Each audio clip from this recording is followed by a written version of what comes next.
എല്ലാവർക്കും നമ്മുടെ ഇന്നത്തെ ക്ലാസ്സിലേക്ക് സ്വാഗതം.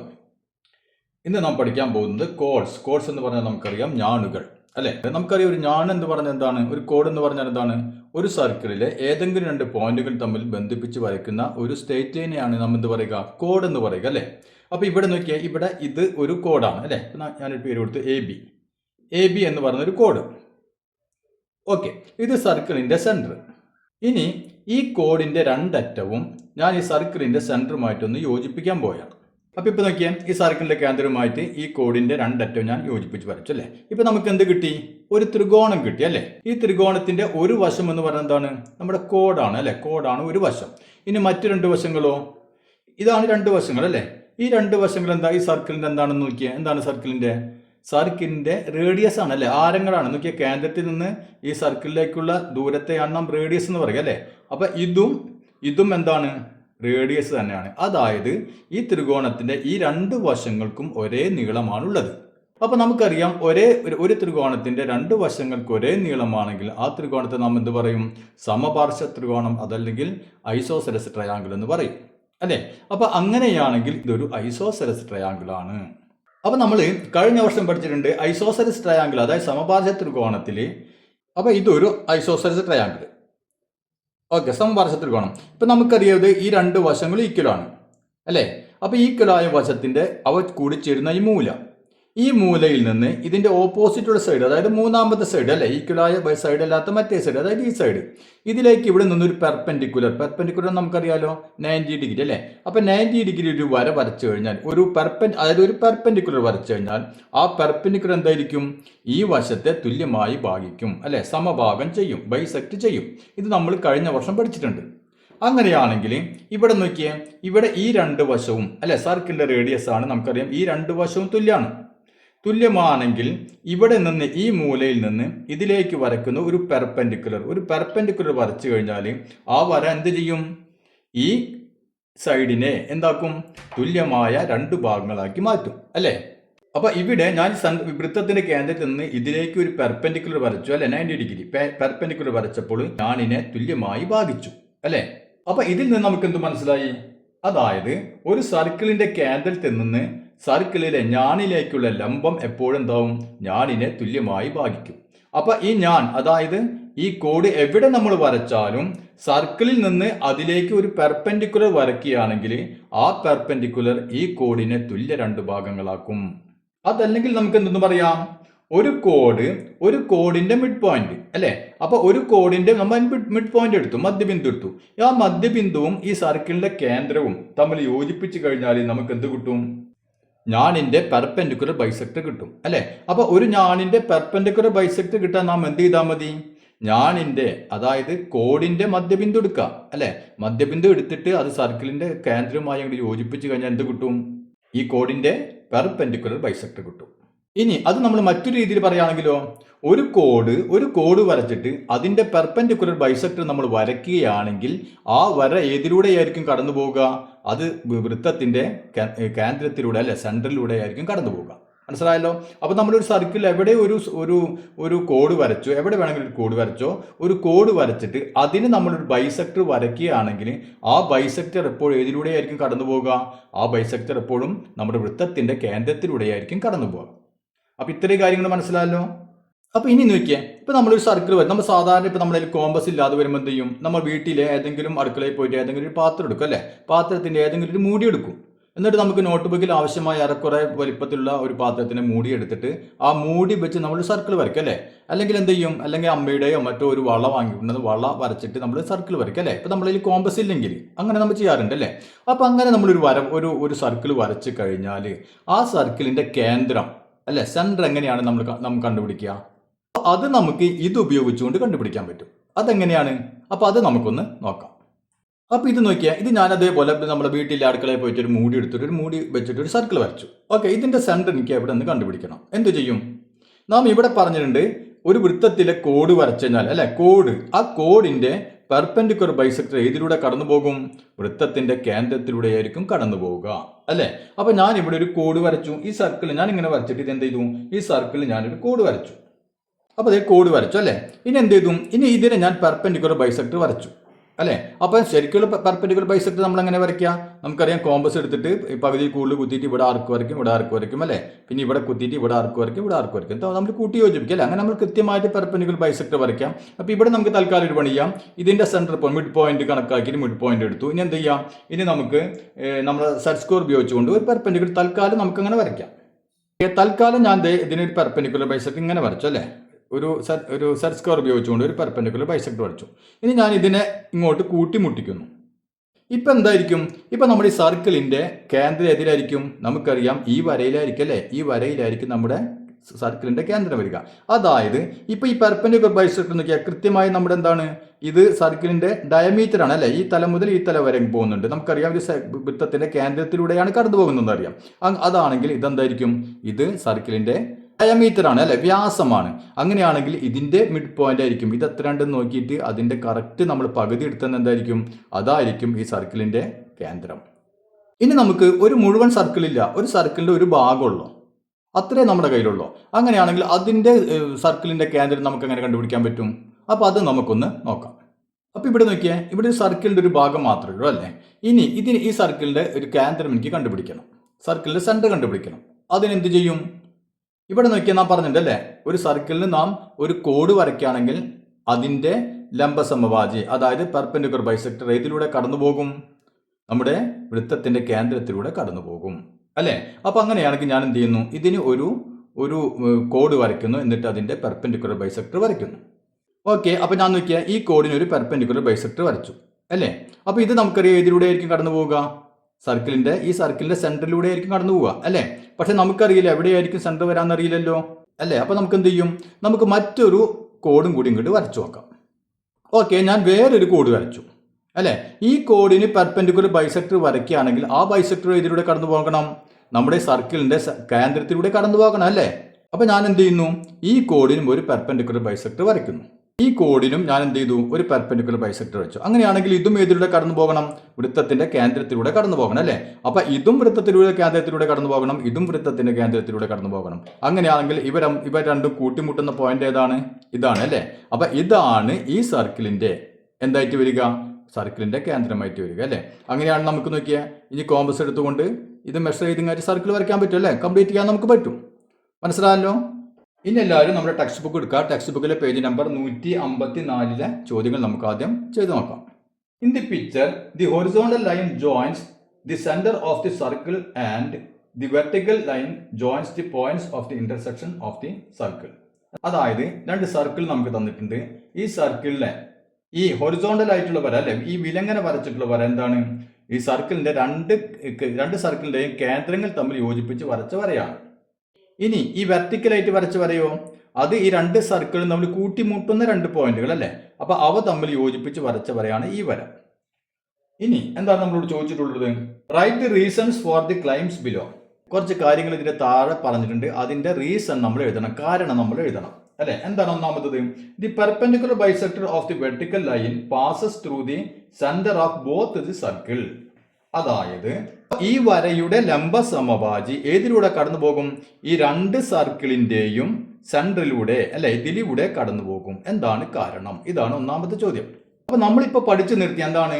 കോഡിന്റെ ലംബ സമവാചി പെർപെൻഡിക്കുലർ ബൈസെക്ടർ ഏതിലൂടെ കടന്നു പോകും? സർക്കിളിന്റെ കേന്ദ്രത്തിലൂടെ കടന്നു പോകും, അല്ലെ? അതാണ് നമ്മൾ നേരത്തെ പറഞ്ഞു നിർത്തിയത്. അപ്പൊ ഇവിടെ നോക്കിയേ, നാം വലിയ സർക്കിൾ എടുക്കുകയാണെങ്കിൽ, ഈ വലിയ സർക്കിൾ എടുക്കുകയാണെങ്കിൽ അതിലെ ഒരു കോഡാണിത്, അല്ലെ? അപ്പൊ ഇത് നോക്കിയേ, ഈ വലിയ സർക്കിൾ മാത്രം എടുക്കുകയാണെങ്കിൽ അതിലൊരു കോഡാണിത്. ഓക്കെ, ഇനി നാം ചെറിയ സർക്കിൾ മാത്രം എടുക്കുകയാണെങ്കിലോ അതിൻ്റെ ഒരു കോഡാണിത്, അല്ലെ? അതായത് ഇപ്പൊ നമ്മൾ ഇതിന് പി ക്യു എന്ന് പേര് കൊടുത്തെന്ന് വിചാരിക്കാം. പി ക്യു എന്ന് പേര് കൊടുത്താൽ പി ക്യു എന്ന് പറഞ്ഞാൽ എന്താണ്? ഈ വലിയ സർക്കിളിന്റെ കോഡാണ്, ചെറിയ സർക്കിളിന്റെയും കോഡാണ്, അല്ലെ? അപ്പൊ നമ്മൾ നേരത്തെ പറഞ്ഞു കോഡിന്റെ ലംബ സമവാചി, അതായത് കോഡിന്റെ ബൈസെക്ടർ ഏതിലൂടെ കടന്നു പോകും? സർക്കിളിന്റെ കേന്ദ്രത്തിലൂടെ കടന്നു പോകും, അല്ലെ? അപ്പൊ ഇത് തന്നെയാണ് അതിന്റെ റീസൺ. അപ്പൊ നമുക്ക് എന്ത് എഴുതാം?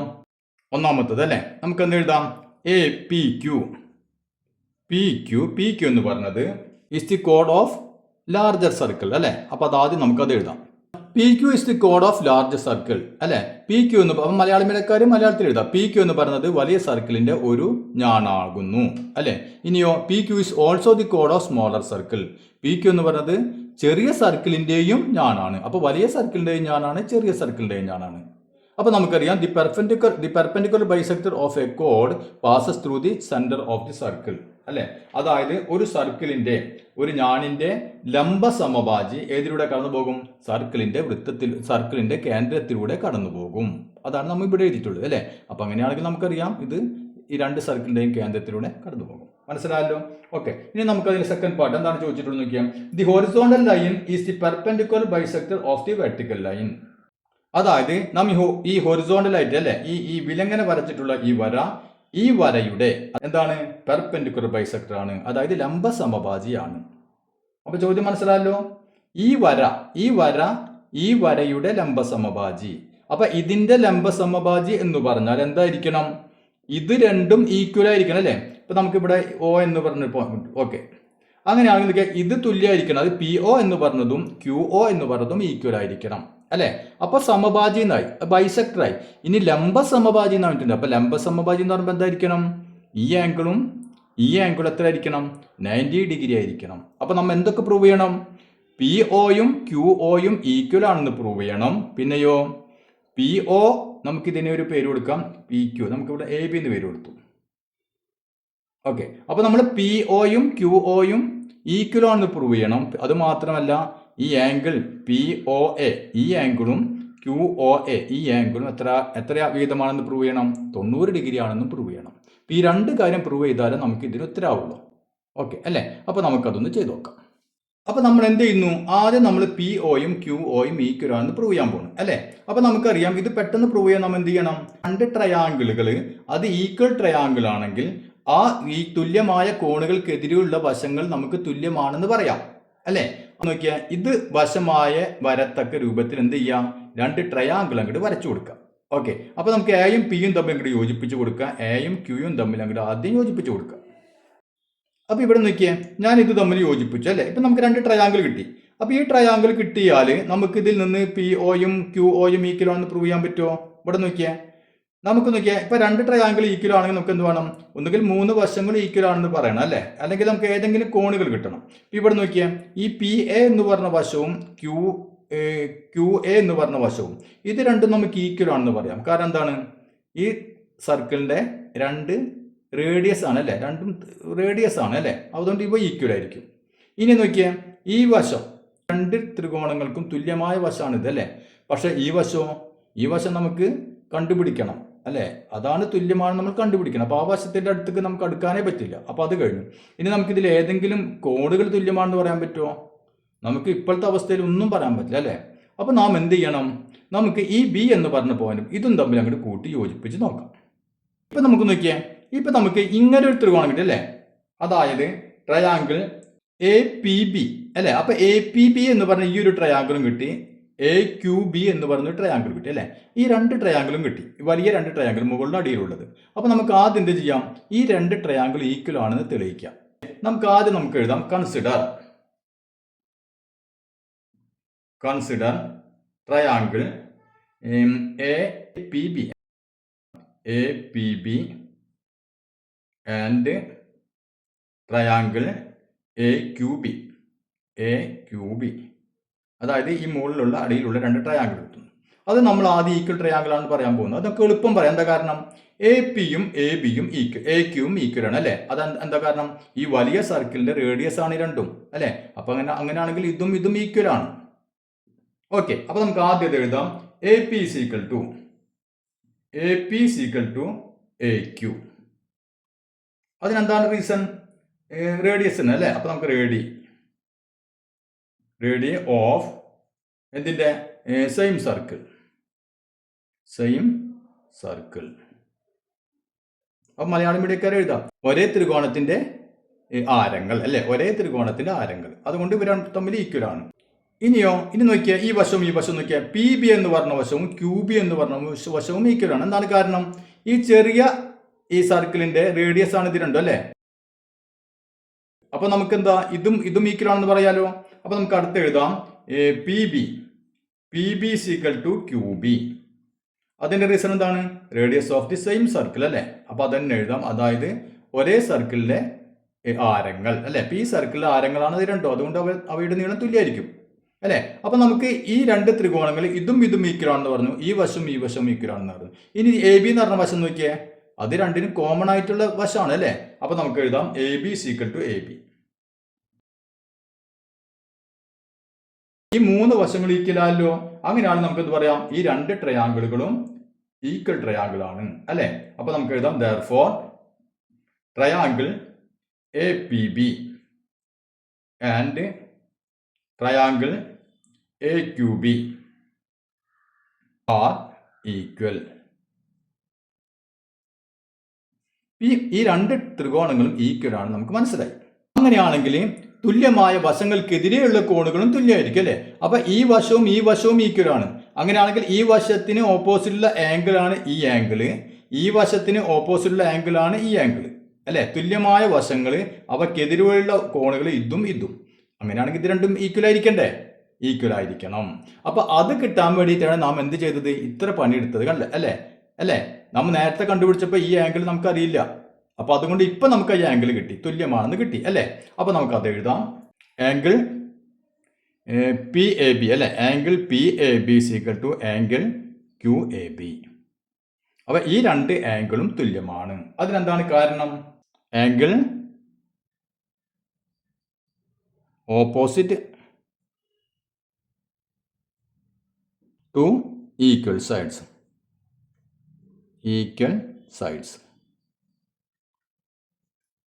അതായത് തുല്യവശങ്ങൾക്ക് അല്ലെ, തുല്യവശങ്ങൾക്ക് എതിരെയുള്ള കോണുകൾ അല്ലെ. അതുകൊണ്ടാണ് ഇവ തമ്മിൽ ഈക്വൽ ആയത്. ഓക്കെ, ഇപ്പൊ ഈ പാർട്ട് നമ്മുടെ കഴിഞ്ഞു. ഇപ്പൊ നമുക്ക് എന്ത് കിട്ടി? ഈ രണ്ട് ആംഗിളുകളും ഈക്വൽ ആണെന്ന് കിട്ടി അല്ലെ. ഇനി നമുക്ക് എന്ത് ചെയ്യാം, നമ്മൾ ആദ്യം പറഞ്ഞ ഈ രണ്ട് ചെറിയ ത്രികോണങ്ങളിലേക്ക് കടന്നു വരാം. കാരണം എന്താ, നമുക്ക് ആവശ്യം ഈ വശവുമാണ് അല്ലെ. ഈ വശവും ഈക്വൽ ആണ് നമുക്ക് വേണ്ടത്. പക്ഷെ ഈ കോണ് അറിയാത്തത് കൊണ്ട് നാം ഈ വലിയ രണ്ട് ത്രികോണങ്ങൾ എടുത്തു. അപ്പൊ അതിൽ നമുക്ക് ഈ ചെറിയ കോണ ഈക്വൽ ആണെന്ന് കിട്ടി. ഇനി എന്ത് ചെയ്യാം, ഇനി നമുക്ക് ചെറിയ ത്രികോണത്തിലേക്ക് വരാം. അപ്പോഴേ നമുക്ക് ഈ രണ്ട് വശങ്ങളും കിട്ടുള്ളൂ. മനസ്സിലായില്ലേ? ഓക്കെ, അപ്പൊ നമുക്ക് എന്ത് എഴുതാം? കൺസിഡർ ട്രയാങ്കിൾ, ഈ ചെറിയ angle A P O, triangle A P O and triangle, അടുത്ത ട്രയാങ്കിൾ തന്നെ എ ക്യു ഒ. ഈ രണ്ട് ട്രയാങ്കിളും നാം എന്ത് ചെയ്യാൻ പോണ്, അത് ഈക്വൽ ആണെന്ന് പ്രൂവ് ചെയ്യാൻ പോണ് അല്ലെ. അങ്ങനെയാണ് നമുക്ക് ഈ രണ്ട് വശങ്ങൾ ഈക്വൽ ആണെന്ന് പറയാൻ പറ്റും. അപ്പോൾ ഈക്വൽ ആണെന്ന് പ്രൂവ് ചെയ്യാൻ നമുക്ക് ആദ്യം എന്ത് എഴുതാം, A P equal to A Q അല്ലെ. അപ്പൊ അതിന് നമ്മൾ റീസൺ ഇവിടെ എഴുതിയിട്ടുണ്ട്, റേഡിയസ് ഓഫ് സെയിം സർക്കിൾ അല്ലെ. അപ്പൊ അത് തന്നെ ഇവിടെ എഴുതി വെക്കാം, radius of same circle. Okay, ഇനി നമുക്ക് നോക്കിയാൽ എ ഒ എന്ന് പറഞ്ഞ വശം കോമൺ വശമാണ് രണ്ടിന്റെയും അല്ലെ. അപ്പൊ A O is equal to A O. അപ്പൊ നമുക്ക് നോക്കിയാൽ ഈ സൈഡും ഈക്വൽ, ഈ വശവും ഈക്വൽ അല്ലെ. ഇനി നമുക്ക് ഇതിന്റെ ഇടയിലുള്ള ആംഗിൾ ഈക്വൽ ആണ് നമ്മൾ ഇവിടെ പ്രൂവ് ചെയ്തിട്ടുണ്ട് അല്ലെ. പി എ ബിയും ക്യു എ ബിയും ഈക്വൽ ആണ് നമ്മൾ ഇവിടുന്ന് പ്രൂവ് ചെയ്തിട്ടുണ്ട് അല്ലെ. അപ്പൊ നമുക്ക് എന്ത് എഴുതാം, ആംഗിൾ പി എ ബി അല്ലെ. പി എ ബി എന്ന് പറഞ്ഞാലും പി എ ഒ എന്ന് പറഞ്ഞാൽ സെയിം തന്നെ അല്ലെ, ഒരേ അളവ് തന്നെയാണ് അത്. അപ്പൊ നമുക്ക് angle P A O equal to angle Q A O, അത് നമ്മൾ മുമ്പ് പ്രൂവ് ചെയ്തിട്ടുണ്ട് അല്ലെ. അപ്പൊ നമുക്ക് എന്ത് മനസ്സിലായി, therefore ഈ രണ്ട് ട്രയാങ്കിളുകളും, triangle A P O and triangle A Q O R എന്താണ്, ഈക്വൽ. അത് രണ്ടും ഈക്വൽ ട്രയാങ്കിൾ ആണ്. അപ്പൊ ഈ രണ്ട് ട്രയാങ്കിൾ ഈക്വൽ ആണെങ്കിൽ അതിന്റെ വശങ്ങളാണ് ഒ പിയും ഒ ക്യൂവും അല്ലെ. അങ്ങനെയാണെങ്കിൽ ഈ വശങ്ങൾ ഈക്വൽ ആയിരിക്കൂലേ. കാരണം എന്താ, തുല്യമായ കോണുകൾക്ക് എതിരെയുള്ള വശമാണ് ഇത് രണ്ടും അല്ലെ. അപ്പൊ നമുക്ക് എളുപ്പം കിട്ടി. അതുകൊണ്ട് therefore നമുക്ക് എന്ത് എഴുതാം, പി ഒ അല്ലെ, P O is equal to Q O. അപ്പൊ അതിന്റെ റീസൺ എന്താണ്, sides opposite to equal angles.